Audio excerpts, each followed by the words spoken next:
Good morning. I am out here in the garden. We are going to chop and drop some comfrey. Before I do so, I thought we would talk a little bit about why you need this plant in your garden.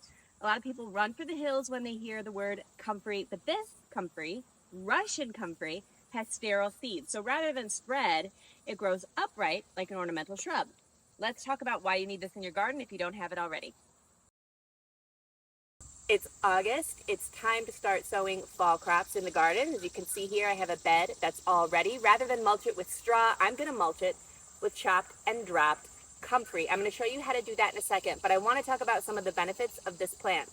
First things first, some people find touching comfrey with bare skin to cause contact dermatitis and be irritating. If you have issues, make sure to wear gloves. If you're unsure, wear gloves. Comfrey mines nutrients from the soil. It has a really long taproot. What it does is pull up and absorb nutrients from the soil sublayers. When you use it as a chop and drop, I talked about this in my last video with forage. It will go on top of the soil much like your straw or other garden mulches you might use, and as it decays, it adds biomass, but also it adds all of the nutrients that it absorbed from those soil sublayers into the topsoil. That makes it more readily accessible for other nearby plants. Comfrey grows crazy fast. That means that I can chop this plant back, seriously, 3 to 4 times in a season. Our growing season here in central New Jersey lasts typically from end of March, when I can start growing cold crops, to December, when things like spinach are still thriving in the garden. This plant can be chopped and dropped and reused multiple times. It creates a lot of biomass or organic matter that we can continue to chop and add. Even if you're not interested in the nutritional benefits, knowing that this is going to break down is going to create wonderful compost or organic matter for your soil. Speaking of compost, because this has so many nutrients, this is a great item if you don't want to use it as a mulch to put right into the compost heap. All of the nutrients that it absorbed from the soil are then going to go into the compost, spread throughout, and you'll have nutrients for your garden. Bees and pollinators love comfrey. So if you interplant these throughout the garden, you're going to attract pollinators. And while they're there, they're going to hang out and find the blossoms that are on your vegetables and your fruit. And that's going to increase your yields. Guess what doesn't like comfrey? Rabbits don't like it and deer don't like it. So I have it planted right on the front border of my garden where I don't even use a fence. I use motion sprinklers in addition to the comfrey and also catmint. I keep things out of the garden this way. And interplanted in between my comfrey is my blueberries. This is part of my blueberry guild. But I also use the comfrey throughout other areas also. You can see how dense comfrey grows. So for that reason, it's a great weed suppressant. I've got some feverfew here. I also have some feverfew over here. There's some calendula you can see that's dying back there. There's the blueberry, that's a baby that's just starting to come through.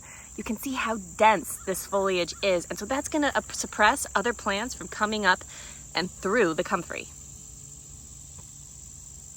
To use comfrey as a mulch in the chop and drop method, you literally just chop it. I go a couple of inches above the soil line. Grab a handful of foliage and now just spread on top of the soil the same way you would as any other mulch.